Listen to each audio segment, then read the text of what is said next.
पाऊल पाऊल विठ्ठल नाम, दुम दुमला भक्तीचा धाम, दिंडीच्या या पावन वाटे प्रेम वाहे अविराम। टाळ मृदंग हरिनाम गजर, भाविकांचा अखंड साज, प्रबंध भूमी भक्ती गाथा, आणते वारीचा दिव्य आवाज। विठ्ठल माझा माझा आणि फक्त माझाच असे वारकरी मंडळी म्हणत या ठिकाणी विठुरायाच्या दर्शनासाठी पंढरपूरच्या दिशेने संपूर्ण वारकरी या ठिकाणी प्रस्थान झालेले आहेत। संत श्रेष्ठ निवृत्तीनाथ महाराजांची पालखीचा सोहळा आहे तो आपण या ठिकाणी कव्हरेज करत आहोत। प्रबंधोई महाराष्ट्राच्या माध्यमातून प्रबंधोई भक्तिगाथा या संपूर्ण कव्हरेज लाईव्ह करीत आहेत। या ठिकाणी अनेक वारकरी मंडळ आहेत, आपण त्यांच्याशी चर्चा करूया।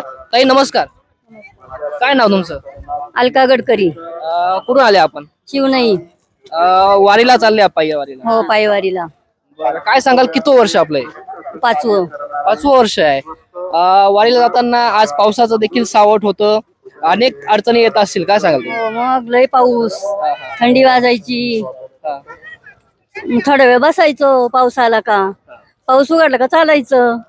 किती त्रास झाला तरी पंढरपूरला जायचंच मग जायचंच। या वर्षी काय मागणी कराल तुम्ही पंढरपूर? पुढच्या वर्षी येऊ दे बा आम्हाला असं, दरवर्षी येऊ दे आम्हाला, जोपर्यंत चालवत तोपर्यंत। काय अनुभव सांगता येईल? आपण आज 2-3 दिवसापासून चालवत आहात, काय अनुभव काय सांगता येईल? काहीच नाही, पाय दुखत नाही, हात दुखत नाही, काहीच नाही, चालायचं नुसतं। अजून काही माता भगिनी आहेत, नक्की अजून काही माता भगिनी आपल्यासोबत, त्यांच्याशी बोलूया। ताई काय नाव आपलं? लता संतुटारले। मला काहीच बोलता येणार नाही। नक्कीच, काय ताई नाव आपलं? लक्ष्मीबाई रमेश टर्ले। कुठून आले आपण? आम्ही चांदोरीवरून आलो। काय अनुभव सांगाल पायी वारीचा? माझा पाय आणि 5 वर्ष, पहिल्या वर्षी एवढा पाय दुखला, पण आता अजिबात दुखत नाही असं मला वाटायचं। मी जाणार सुद्धा नाही त्र्यंबकेश्वर मंदिरात दर्शन घेतलं तेव्हापासूनच पाय दुखत होता, पण मी 5 वाऱ्या केल्या आणि 5व्या वारीपासून मला एकदम चांगलं खडखडीत झालं, सगळं चांगलं झालं। हा हा हा सगळं हा। आज या ठिकाणी रिंगण सोहळा मोठ्या उत्साहात संपन्न होणार आहे, काय सांगाल? कुठून आला आपण? आम्ही त्र्यंबकेश्वरवरून आलोय। हा, पायी पायी इतका गोटा दुखत होता, दिंडीला आल्या पण चालायला लागले ना, तो गोटा दुखायचाच बंद झाला। इतकं देवाचं सत्व आहे ते।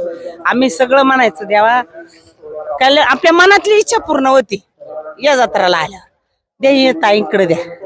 काय इच्छा आहे आपल्या मनामध्ये? आता काय आता विठुरायाला काय मागणी करणार? ते का सांगत आहे का? आपल्या मनातलं देवालाच सांगायचं। हा, आपल्या मनात काय ते देव ओळखीत। हा, काय सांगाल? काय नाव आपलं? जनाबाई मारुती कांगणे, कुठून आले? गुळवंच। हा, नक्की काय सांगाल? काय अनुभव तुम्हाला? भरपूर। आणि मला तर म्हणजे भरपूर ठिकाणी गेले मंदिरामध्ये, पण मग विठ्ठलासारखा जिथं दर्शन घेतलं जो आनंद तो कुठंच मला मिळाला नाही। कारण का असं जगात एकच असा देव आहे का त्याच्या पायावर डोकं ठेवून दर्शन करायला मिळत आपल्याला। सगळ्याला म्हणजे कुठेही जा लांबूनच दर्शन राहते, पण या मध्ये देवाचा असं आहे का त्याच्या पायावर डोकं ठेवून दर्शन राहते। 300-400 किलोमीटर तुम्ही पायी जाणार, अनेक आता पावसाचे दिवस आहेत, अनेक आम्ही नाही जात, या आजींच्या जाते, आम्ही फक्त तिथून आलोय। तुम्ही रिंगण सोहळा बघायला? हा, रिंगण सोहळा दरवर्षी येतात? दरवर्षी रिंगण सोहळा कसा असतो या ठिकाणी? छान, खूप छान, खूप छान। पहिल्या वर्षी जेव्हा झाला तेव्हा सूर्यानेच रिंगण केलं होतं इथं पहिल्या वर्षी, आणि आज पण बघा इतका पाऊस होता, पण रिंगणाच्या वेळेस पूर्ण पाऊस थांबून गेला सगळा। म्हणजे आज दिवसभर पाऊस चालू होता, परंतु रिंगण सोहळ्याच्या वेळेला नक्कीच या ठिकाणी वरुण राजाने विश्रांती घेतली आहे। मनात होतं की आज रिंगण होतं की नाही, पण आता पावसाने असं का देवाची एवढी कृपा आहे का रिंगणाच्या वेळेस पाऊस बंद झाला। तुम्हाला व्यवस्थित दर्शन घेता येईल, रिंगण सोहळा अनुभवता येईल, नक्कीच। काय सांगा? काय नाव तुमचं?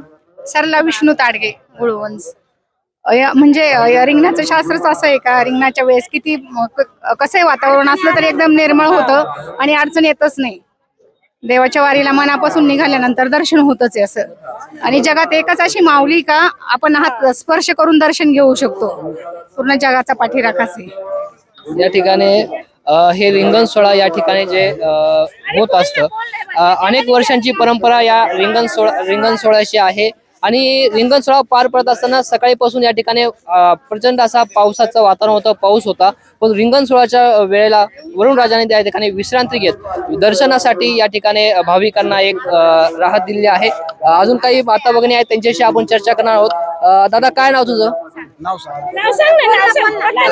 नक्कीच. काय मावशी, काय नाव? नाव सांग ना. माझं मीरा सोमनाथ कांगणे, हे माझं माहेर आहे. इथे माझे वडिलांचं घर आहे समोर. ही माझी सून आहे. आम्ही ह्या निमित्ताने सगळे एकत्र येतो, एकत्र जमतो, सगळ्यांना मज्जा वाटते. आणि माझे वडील आहे ना 10 वर्ष पायवारी केली माझ्या वडिलांनी. तर आम्ही जर त्यांना बोललो ना की आम्हाला कधी तुम्ही घेऊन चला, किती लोक जातात, तर माझे वडील काय बोलायचे की जोपर्यंत मी जातो तोपर्यंत घरातल्यानी कोणी जायचं नाही. मी गेल्यावर सगळ्यांनी तुम्हाला जेव्हा वाटलं तेव्हा कधी जा, कधी या. माझ्या वडिलांना आता 5 वर्ष होतील जाऊन, पण आम्ही काही गेलो नाही अजून. पण माझ्या आईने पण 5 वर्ष पायवारी केलेली. तर खूप छान. आणि जसं रिंगण आलं ह्या गावामध्ये तर 10 गावचे लोक येतात इथं. अजून काहीच नाही, इतकं पांडुरंगाचा चावता पाऊस नव्हता, दिंडी निघाली, दिंडी संगच पाऊस आला. हा, नाहीतर प्यायला पाणी नव्हतं राहिलं. बळीराजा सुकावला पाहिजे, ज्या वर्षी चांगला पाऊस झाला पाहिजे, असं सगळं तुम्ही विठुरायाची जर्नी करणार का? आणि आम्ही मुंबईवरून आले, मी बांद्र्याला राहते. आम्ही सकाळी 6 वाजता निघालो. एवढ्या पावसामध्ये पण असं वाटायचं जाणं होतं की नाही. सकाळी 6ला निघाले मुंबईवरून बांद्र्यामधून, तर आम्ही इथं 1 वाजता पोहोचलो.